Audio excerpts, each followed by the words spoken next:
নমস্কার শ্রোতৃবন্ধুগণ, আপনাদের সকলকে জানাই আন্তরিক স্বাগত। আজ আমরা শ্রবণ করতে চলেছি শ্রী শ্রী রামকৃষ্ণ কথামৃত শ্রীমকথিত। মাস্টারমশাই মহেন্দ্রনাথ গুপ্ত, যিনি শ্রীম নামে পরিচিত, তাঁর সরল অথচ গভীর ভাষায় লিপিবদ্ধ হয়েছে ঠাকুর শ্রী রামকৃষ্ণের অমৃতবাণী। এই কথামৃত কেবল শোনার বিষয় নয়, এটি অনুভবের, উপলব্ধির আর অন্তরকে শুদ্ধ করার এক অনন্য সাধনা। প্রতিটি কথায় রয়েছে ভক্তির স্পর্শ, জীবনের দিশা আর ঈশ্বর প্রাপ্তির সহজ পথ। তাই আসুন, মনকে শান্ত করে সমস্ত ব্যস্ততা দূরে রেখে আমরা প্রবেশ করি এই অমৃত স্রোতে। আজ যারা আমার চ্যানেলে নতুন শ্রোতা, তারা ভালো লাগলে চ্যানেলটি সাবস্ক্রাইব করে বেল আইকন ক্লিক করে অল অপশানটা সিলেক্ট করে দেবেন প্লিজ। আজ অষ্টম খণ্ড, প্রথম পরিচ্ছেদ, সমাধি মন্দিরে। কার্তিক মাসের কৃষ্ণা একাদশী, 26শে নভেম্বর 1883 খ্রিস্টাব্দ, সোমবার। শ্রীযুক্ত মণিলাল মল্লিকের বাটিতে সিঁদুরিয়াপটি ব্রাহ্ম সমাজের অধিবেশন হয়। বাড়িটি চিতপুর রোডের উপর, পূর্বধারে হ্যারিসন রোডের চৌমাথা, যেখানে বেদানা, পেস্তা, আপেল এবং অন্যান্য মেওয়ার দোকান। সেখান হইতে কয়েকখানি দোকানবাড়ির উত্তরে। সমাজের অধিবেশন রাজপথের পার্শ্ববর্তী দুতলার হলঘরে হয়। আজ সমাজের সাংবৎসরিক, তাই মণিলাল মহোৎসব করিয়াছেন। উপাসনা গৃহ আজ আনন্দপূর্ণ। বাহিরে ও ভিতরে হরিত বৃক্ষপল্লবে নানা পুষ্প ও পুষ্পমালায় সুশোভিত। গৃহমধ্যে ভক্তগণ আসন গ্রহণ করিয়া প্রতীক্ষা করিতেছেন কখন উপাসনা হইবে। গৃহমধ্যে সকলের স্থান হয় নাই। অনেকেই পশ্চিম দিকের ছাদে বিচরণ করিতেছেন বা যথাস্থানে স্থাপিত সুন্দর বিচিত্র কাষ্ঠাসনে উপবিষ্ট হইয়াছেন। মাঝে মাঝে গৃহস্বামী ও তাঁহার আত্মীয়গণ আসিয়া মিষ্ট সম্ভাষণে অভ্যাগত ভক্তবৃন্দকে আপ্যায়িত করিতেছেন।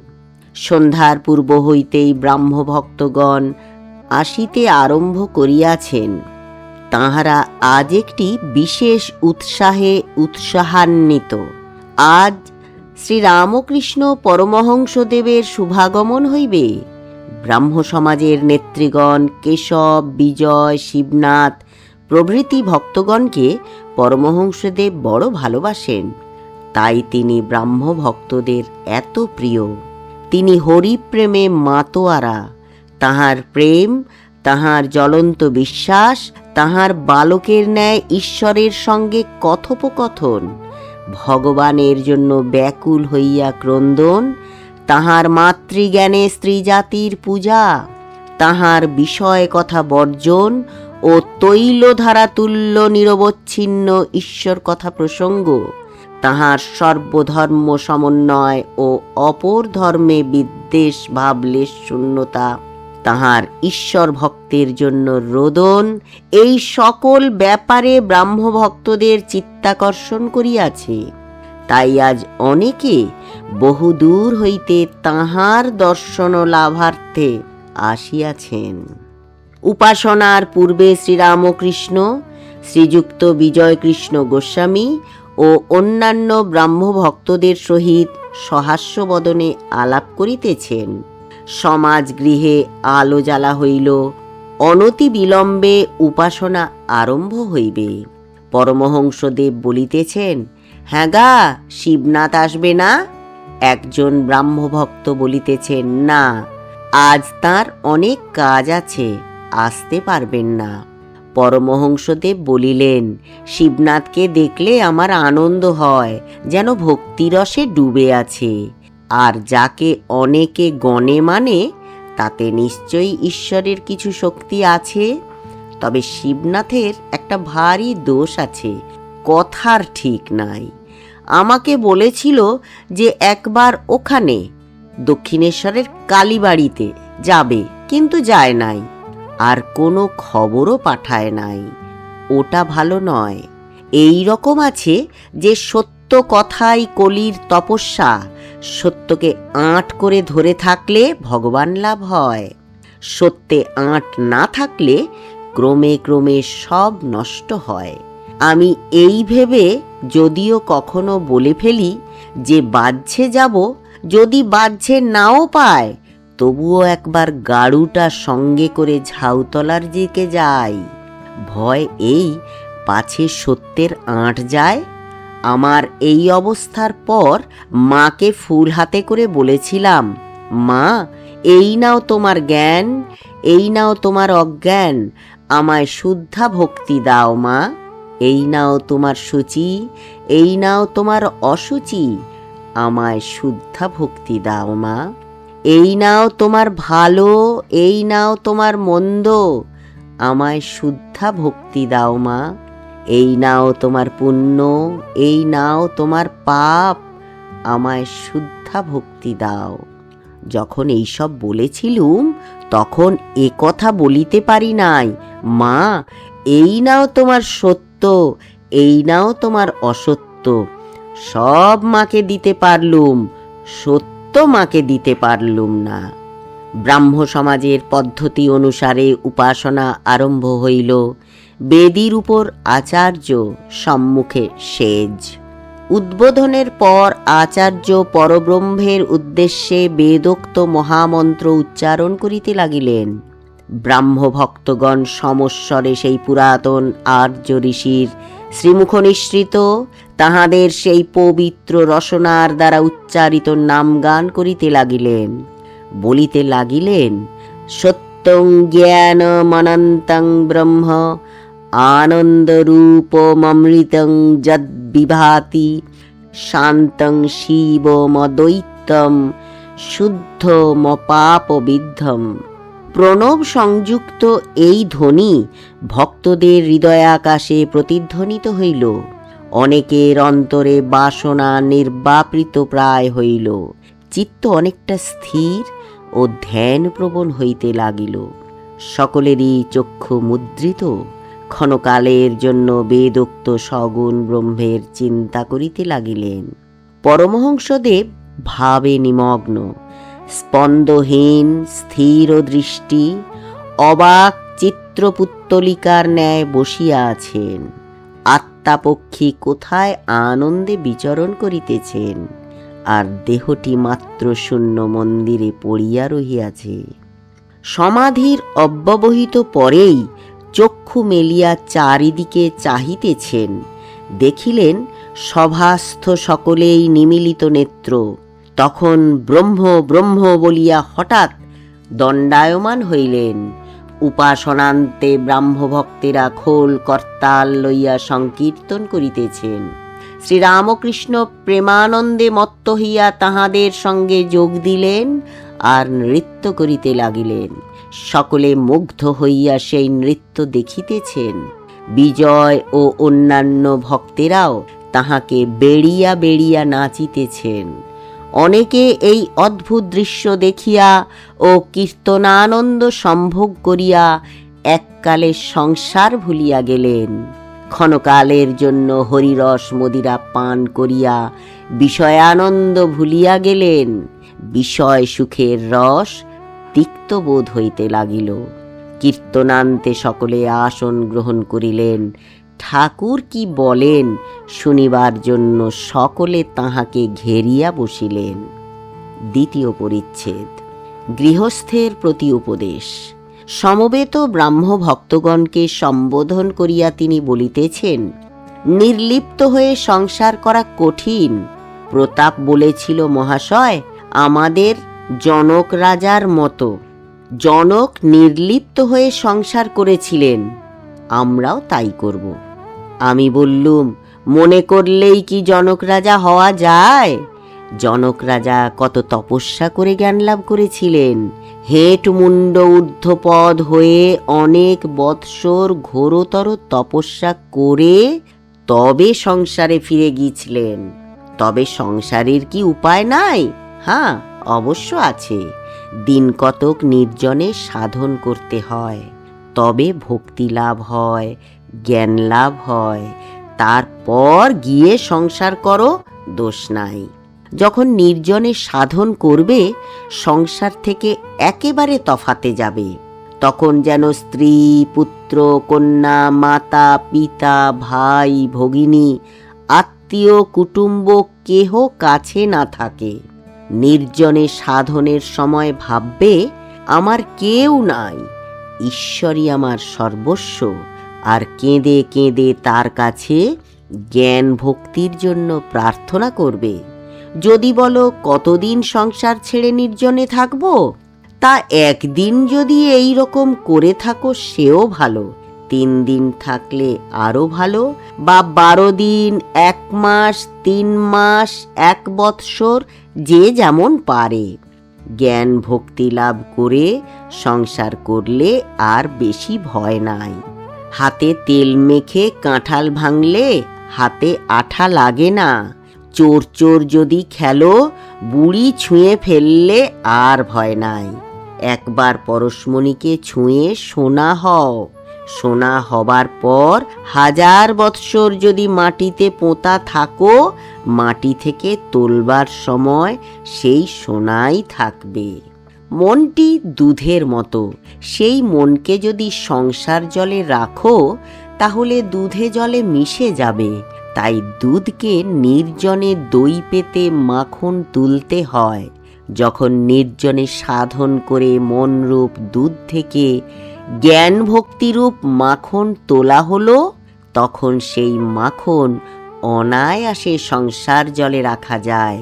সে মাখন কখনো সংসার জলের সঙ্গে মিশে যাবে না, সংসার জলের উপর নির্লিপ্ত হয়ে ভাসবে। 3য় পরিচ্ছেদ। শ্রীযুক্ত বিজয় গোস্বামী সবে গয়া হইতে ফিরিয়াছেন। সেখানে অনেক দিন নির্জনে বাস ও সাধুসঙ্গ হইয়াছিল। এক্ষণে তিনি গৈরিক বসন পরিধান করিয়াছেন। অবস্থা ভারী সুন্দর, যেন সর্বদা অন্তর্মুখ। পরমহংসদেবের নিকট হেঁটমুখ হইয়া রহিয়াছেন, যেন মগ্ন হইয়া কি ভাবিতেছেন। বিজয়কে দেখিতে দেখিতে পরমহংসদেব তাহাকে বলিলেন, বিজয়, তুমি কি বাসা পাকড়েছ? দেখো, 2জন সাধু ভ্রমণ করতে করতে একটি শহরে এসে পড়েছিল। একজন হাঁ করে শহরের বাজার, দোকান, বাড়ি দেখছিল। এমন সময় অপরটির সঙ্গে দেখা হলো। তখন সে সাধুটি বললে, তুমি হাঁ করে শহর দেখছো, তল্পিতল্পা কোথায়? প্রথম সাধুটি বললে, আমি আগে বাসা পাকড়ে তল্পি তল্পা রেখে ঘরে চাবি দিয়ে নিশ্চিন্ত হয়ে বেরিয়েছি। এখন শহরের রং দেখে বেড়াচ্ছি। তাই তোমায় জিজ্ঞাসা করছি, তুমি কি বাসা পাকড়েছ? মাস্টার ইত্যাদির প্রতি। দেখো, বিজয়ের এতদিন ফোয়ারা চাপা ছিল, এইবার খুলে গেছে। শ্রীরামকৃষ্ণ বিজয়ের প্রতি। দেখো, শিবনাথের ভারী ঝঞ্ঝাট, খবরের কাগজ লিখতে হয়, আর অনেক কর্ম করতে হয়। বিষয়কর্ম করলেই অশান্তি হয়, অনেক ভাবনা চিন্তা জোটে। শ্রীমদ্ ভাগবতে আছে যে অবধূত 24 গুরুর মধ্যে চিলকে একটি গুরু করেছিলেন। এক জায়গায় জেলেরা মাছ ধরতে ছিল। একটি চিল এসে একটা মাছ ছো মেরে নিয়ে গেল, কিন্তু মাছ দেখে পেছনে পেছনে প্রায় 1000 কাক চিলকে তাড়া করে গেল, আর সঙ্গে সঙ্গে কা কা করে বড় গোলমাল করতে লাগলো। মাছ নিয়ে চিল যেদিকে যায়, কাকগুলো তাড়া করে সেই দিকে যেতে লাগলো। দক্ষিণ দিকে চিলটা গেল, কাকগুলোও সেই দিকে গেল। আবার উত্তর দিকে যখন সে গেল, ওরাও সেই দিকে গেল। এই রূপে পূর্ব দিকে ও পশ্চিম দিকে চিল ঘুরতে লাগলো। শেষে ব্যতিব্যস্ত হয়ে ঘুরতে ঘুরতে মাছটা তার কাছ থেকে পড়ে গেল। তখন কাকগুলো চিলকে ছেড়ে মাছের দিকে গেল। চিল তখন নিশ্চিন্ত হয়ে একটা গাছের ডালের উপর গিয়ে বসলো। বসে ভাবতে লাগলো, ওই মাছটা যত গোল করেছিল, এখন মাছ কাছে নাই, আমি নিশ্চিন্ত হলুম। অবধূত চিলের কাছে এই শিক্ষা করলেন যে যতক্ষণ সঙ্গে মাছ থাকে, অর্থাৎ বাসনা থাকে, ততক্ষণ কর্ম থাকে, আর কর্মের দরুন ভাবনা, চিন্তা, অশান্তি। বাসনা ত্যাগ হলেই কর্ম ক্ষয় হয় আর শান্তি হয়। তবে নিষ্কাম কর্ম ভালো, তাতে অশান্তি হয় না, কিন্তু নিষ্কাম কর্ম করা বড় কঠিন। মনে করছি নিষ্কাম কর্ম করছি, কিন্তু কোথা থেকে কামনা এসে পড়ে জানতে দেয় না। আগে যদি অনেক সাধন থাকে, সাধনের বলে কেউ কেউ নিষ্কাম কর্ম করতে পারে। ঈশ্বর দর্শনের পর নিষ্কাম কর্ম অনায়াসে করা যায়। ঈশ্বর দর্শনের পর প্রায় কর্মত্যাগ হয়। 2-1 লোকশিক্ষার জন্য কর্ম করে। অবধূতের আরেকটি গুরু ছিল মৌমাছি। মৌমাছি অনেক কষ্টে অনেক দিন ধরে মধু সঞ্চয় করে, কিন্তু সে মধু নিজের ভোগ হয় না, আর একজন এসে চাক ভেঙে নিয়ে যায়। মৌমাছির কাছে অবধূত এই শিখলেন যে সঞ্চয় করতে নাই। সাধুরা ঈশ্বরের উপর 16 আনা নির্ভর করবে, তাদের সঞ্চয় করতে নাই। এটি সংসারীর পক্ষে নয়। সংসারীর সংসার প্রতিপালন করতে হয়, তাই সঞ্চয়ের দরকার হয়। পঞ্ছি আর দরবেশ সঞ্চয় করে না, কিন্তু পাখির ছানা হলে সঞ্চয় করে। ছানার জন্য মুখে করে খাবার আনে। দেখো বিজয়, সাধুর সঙ্গে যদি পুঁটলি পাঁটলা থাকে, 15টা গাঁটওয়ালা যদি কাপড় বুচকি থাকে, তাহলে তাদের বিশ্বাস করো না। আমি বটতলায় ওই রকম সাধু দেখেছিলাম। 2-3 জন বসে আছে, কেউ ডাল বাচ্ছে, কেউ কাপড় সেলাই করছে, আর বড় মানুষের বাড়ির ভান্ডারার গল্প করছে। বলছে, अरे ओ बाबू ने लाखों रुपया खर्च किया, साधु लोग को बहुत खिलाया, पूरी, जिलेबी, पेड़ा, बर्फी, मालपुआ, बहुत चीज तैयार किया। বিজয়, আগা হ্যাঁ, গয়ায় ওই রকম সাধু দেখেছি। গয়ায় লোটাওয়ালা সাধু। শ্রীরামকৃষ্ণ বিজয়ের প্রতি। ঈশ্বরের প্রতি প্রেম আসলে কর্মত্যাগ আপনিই হয়ে যায়। যাদের ঈশ্বর কর্ম করাচ্ছেন তারা করুক। তোমার এখন সময় হয়েছে। সব ছেড়ে তুমি বলো, মন তুই দেখ আর আমি দেখি, আর যেন কেউ নাহি দেখে। এই বলিয়া ভগবান শ্রীরামকৃষ্ণ সেই অতুলনীয় কণ্ঠে মাধুর্য বর্ষণ করিতে করিতে গান গাহিলেন। যতনে হৃদয়ে রাখো আদরিণী শ্যামা মাকে, মন তুই দেখ আর আমি দেখি, আর যেন কেউ নাহি দেখে। কামাদিরে দিয়ে ফাঁকি, আয় মন বিরলে দেখি, রসনারের সঙ্গে রাখি, সে যেন মা বলে ডাকে। কুরুচি কুমন্ত্রী যত নিকট হতে দিও নাকো, জ্ঞান নয়নকে প্রহরী রেখো, সে যেন সাবধানে থাকে। শ্রীরামকৃষ্ণ বিজয়ের প্রতি। ভগবানের শরণাগত হয়ে এখন লজ্জা, ভয় এসব ত্যাগ করো। আমি হরিনামে যদি নাচি, লোকে আমায় কি বলবে, এসব ভাব ত্যাগ করো। লজ্জা, ঘৃণা, ভয় 3 থাকতে নয়। লজ্জা, ঘৃণা, ভয়, জাতি অভিমান, গোপন ইচ্ছা এসব পাশ। এসব গেলে জীবের মুক্তি হয়। পাশবদ্ধ জীব, পাশ মুক্ত শিব। ভগবানের প্রেম দুর্লভ জিনিস। প্রথমে স্ত্রীর যেমন স্বামীতে নিষ্ঠা, সেইরূপ নিষ্ঠা যদি ঈশ্বরেতে হয় তবেই ভক্তি হয়। শুদ্ধা ভক্তি হওয়া বড় কঠিন। ভক্তিতে প্রাণ মন ঈশ্বরেতে লীন হয়। তারপর ভাব, ভাবেতে মানুষ অবাক হয়। বায়ু স্থির হয়ে যায়।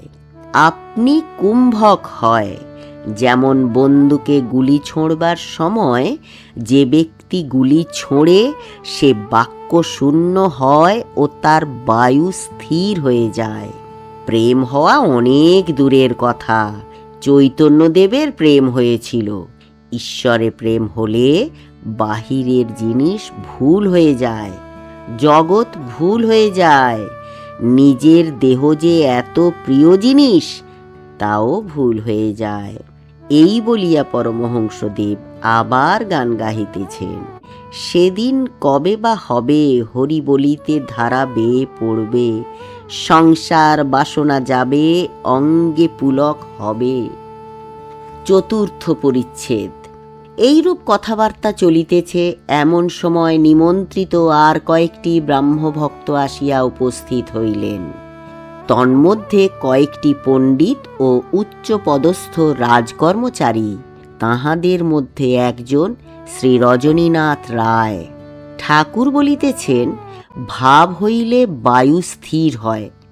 আর বলিতেছেন, অর্জুন যখন লক্ষ্য বিঁধেছিল কেবল মাছের চোখের দিকে দৃষ্টি ছিল, আর কোনো দিকে দৃষ্টি ছিল না। এমনকি চোখ ছাড়া আর কোনো অঙ্গ দেখতে পায় নাই। এইরূপ অবস্থায় বায়ু স্থির হয়, কুম্ভক হয়। ঈশ্বর দর্শনের একটি লক্ষণ। ভিতর থেকে মহাবায়ু গড়গড় করে উঠে মাথার দিকে যায়। তখন যদি সমাধি হয়, ভগবানের দর্শন হয়। শ্রীরামকৃষ্ণ অভ্যাগত ব্রাহ্মভক্ত দৃষ্টে। যারা শুধু পণ্ডিত কিন্তু যাদের ভগবানে ভক্তি নাই, তাদের কথা গোলমেলে। সামাধ্যায়ী বলে এক পণ্ডিত বলেছিল, ঈশ্বর নীরস, তোমরা নিজের প্রেম ভক্তি দিয়ে সরস করো। বেদে যাকে রসস্বরূপ বলেছে তাকে কি না নীরস বলে? আর এতে বোধ হচ্ছে সে ব্যক্তি ঈশ্বর কি বস্তু কখনো জানে নাই, তাই এরূপ গোলমেলে কথা। একজন বলেছিল, আমার মামার বাড়িতে এক গোয়াল ঘোড়া আছে। এ কথায় বুঝতে হবে ঘোড়া আদবেই নাই, কেননা গোয়ালে ঘোড়া থাকে না। কেউ ঐশ্বর্যের, বিভব, মান, পদ এইসবের অহংকার করে। এইসব 2 দিনের জন্য, কিছুই সঙ্গে যাবে না। একটা গানে আছে, ভেবে দেখ মন কেউ কারু নয়, মিছে ভ্রম ভূমণ্ডলে, ভুলো না দক্ষিণা কালী বদ্ধ হয়ে মায়া জালে। যার জন্য মরো ভেবে সে কি তোমার সঙ্গে যাবে, সেই প্রেয়সী দিবে ছড়া অমঙ্গল হবে বলে। দিন 2-3 জন্য ভবে কর্তা বলে সবাই মানে, সেই কর্তারে দেবে ফেলে কালাকালের কর্তা এলে। আর টাকার অহংকার করতে নাই। যদি বলো আমি ধনী, তো ধনীর আবার তারে বাড়া আছে। সন্ধ্যার পর যখন জোনাকি পোকা উঠে, সে মনে করে আমি এই জগৎকে আলো দিচ্ছি। কিন্তু নক্ষত্র যেই উঠল, অমনি তার অভিমান চলে গেল। তখন নক্ষত্রেরা ভাবতে লাগলো আমরা জগৎকে আলো দিচ্ছি। কিছু পরে চন্দ্র উঠল, তখন নক্ষত্রেরা লজ্জায় মলিন হয়ে গেল। চন্দ্র মনে করলেন আমার আলোতে জগৎ হাসছে, আমি জগৎকে আলো দিচ্ছি। দেখতে দেখতে অরুণ উদয় হলো, সূর্য উঠছেন, চাঁদ মলিন হয়ে গেল। খানিকক্ষণ পরে আর দেখাই গেল না। ধনীরা যদি এইগুলি ভাবে, তাহলে ধনের অহংকার হয় না। উৎসব উপলক্ষে মণিলাল অনেক উপাদেয় খাদ্য সামগ্রীর আয়োজন করিয়াছেন। তিনি অনেক যত্ন করিয়া শ্রীরামকৃষ্ণ ও সমবেত ভক্তগণকে পরিতোষ করিয়া খাওয়াইলেন। যখন সকলে বাড়ি প্রত্যাগমন করিলেন, তখন রাত্রি অনেক, কিন্তু কাহারও কোনো কষ্ট হয় নাই। ধন্যবাদ।